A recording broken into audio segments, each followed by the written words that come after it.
Chart your child's accomplishments with a chore chart.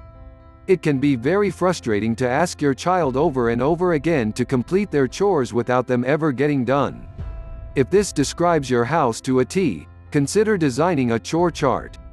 Chores might include taking out the garbage, doing the dishes, cleaning their room, yard work, or putting laundry in the laundry room. Each chore has to be done just once or twice a week. Anything more is unrealistic. After your child completes each chore, they can put a check mark on the chore chart. At the end of each week, it's very inspiring for both parent and child to look at the chore chart and easily see that each designated job was completed.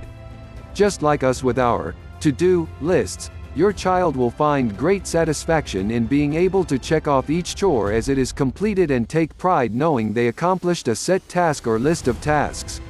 Once you've sat down with your child and discussed and designed a chore chart, it's time to discuss the rewards for accomplishing each task listed. Perhaps at your home you decide you will give a set sum for each task accomplished. If you should decide to grant your child some sort of monetary allowance, make sure it's age appropriate and granted on a regular basis. A good rule of thumb is 50 cents per year of age. So your 8-year-old child would earn $4 per week if each chore on the list has been completed. If it has not been, they do not receive their allowance. This is a great opportunity for you to teach your children the value of both earning and saving money, and also giving back.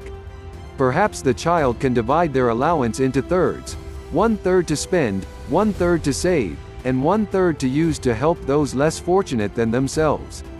You might also want to consider designing a bank book for each portion of the allowance and tuck each into 3 separate coffee cans or money jars, and that way you and your child will be able to keep track of how much has been saved, how much has been spent, and how much of their allowance has gone to help someone else. Should you decide to use non-monetary incentives as chores payment, be sure you set clear parameters for your child. Be sure they understand that 2 hours each weekend of their favorite video game or going to see a movie with mom or dad is only earned by completing the chore list successfully each week.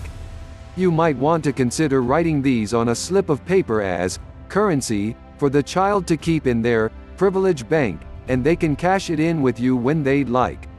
Regardless of the method you choose, keep in mind that this can be a valuable tool for both you and your child.